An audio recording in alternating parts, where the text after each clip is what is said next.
This black community is the most invisible population in South America, surviving a war that decimated 90% of their men just to protect a nation that often forgets they exist. While the history of slavery in Brazil or the United States is taught in every classroom, the story of Afro-Paraguayans has been buried so deep that many believe the African heartbeat of this country was silenced over a century ago. But in the shadows of Asunción, the drums are still beating, and the truth is finally coming to light. To understand why this history is so elusive, we have to look at the unique nature of Paraguayan slavery. According to colonial records found in the National Archives of Asunción, Paraguay had one of the smallest enslaved populations in the Americas, totaling between 5,000 and 10,000 people. Unlike the massive plantations of the Caribbean, these individuals were primarily domestic servants or skilled laborers in the cities. However, their small numbers didn't mean their chains were lighter.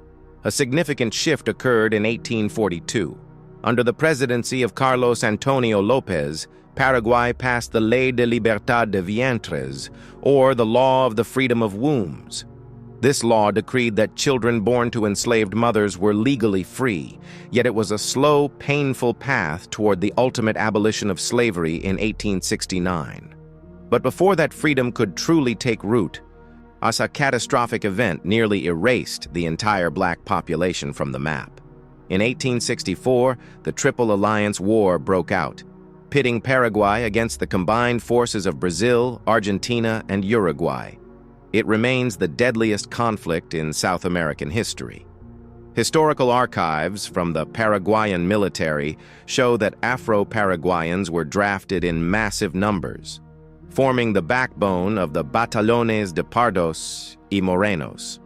They were sent to the front lines of the bloodiest battles, such as Tuyuti and Curupati.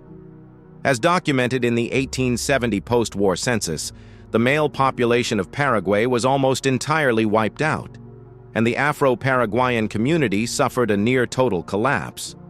For decades, the official narrative was that there were no black people left in Paraguay, that they had all died heroically for the flag. But this was a convenient myth. The untold truth is that a small group of survivors refused to vanish. In 1820, decades before the war, the Uruguayan revolutionary José Gervasio Artigas went into exile in Paraguay. He didn't come alone. According to research published by the Afro-Paraguayan Cambacua Association, he was accompanied by a loyal guard of former slaves who were granted land in a place called Cambacua, which literally means the whole of the black people in the Guarani language. For over a century, this community lived in a state of quiet resistance. They preserved their distinct music, their high-speed drumming, and the dance of San Baltazar, their patron saint. While the surrounding culture tried to absorb them into a monolithic mestizo identity, the people of Cambacua kept the African flame alive through oral tradition and secret festivities. They are the living proof that the African diaspora in the Southern Cone didn't die.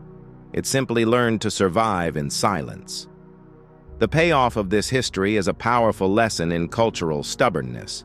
In recent years, the Paraguayan government has finally begun to acknowledge the Afro-descendant population through the 2022 Law of Afro-Paraguayan Recognition.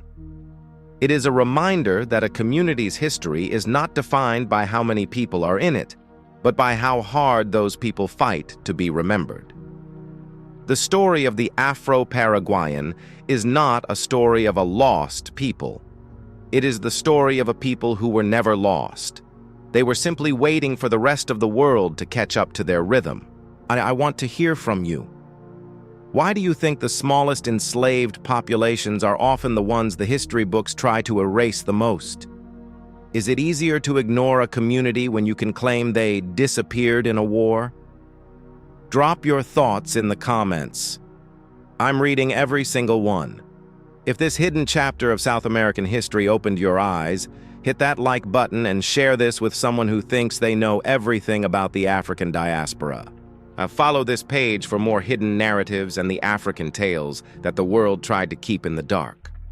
The truth has a pulse, and it's louder than ever.